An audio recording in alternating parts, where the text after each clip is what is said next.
मित्राच्या स्मृती जपण्यासाठी वाढदिवशी वृक्षारोपण. मुसळीचे सामाजिक कार्यकर्ते अशोक कुडव यांचा प्रेरणादायी उपक्रम.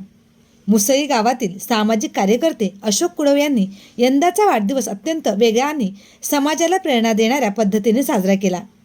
एक जिवलग मित्र हरेश दरोडा भाऊशेठ यांचे 6 महिन्यापूर्वी दुःखद निधन झाले होते. त्यांच्या आठवणी कायमस्वरूपी जपल्या जाव्यात या भावनेतून अशोक कुडव यांनी यावर्षी वाढदिवसाचा कोणताही उत्सव साजरा न करता कृषी दिनाचे औचित्य साधून मुसळी परिसरात वृक्षारोपण कार्यक्रमाचे आयोजन केले होते.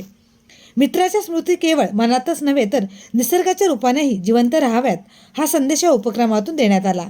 गावातील नागरिक, मित्रपरिवार आणि सामाजिक कार्यकर्त्यांनीही या उपक्रमाचे स्वागत करून अशोक कुडव यांच्या संवेदनशील सामाजिक बांधिलकीचे कौतुक केले. पर्यावरण संवर्धनाबरोबरच मैत्री, सामाजिक जाणीव आणि स्मृतीचे जतन याचा सुंदर संगम या उपक्रमातून अनुभवायला मिळाला. यावेळी संजय विशे, रघुनाथ म्हस्कर, दिलीप कुडव, मनीष पोंढेकर, दिलीप वाघ, निलेश भला व इतर मित्रपरिवार व मुसळी येथील ग्रामस्थ उपस्थित होते. मित्राच्या स्मृतीसाठी वाढदिवसाचा त्याग, अशोक कुडव यांचे वृक्षारोपणातून अनोखे अभिवादन.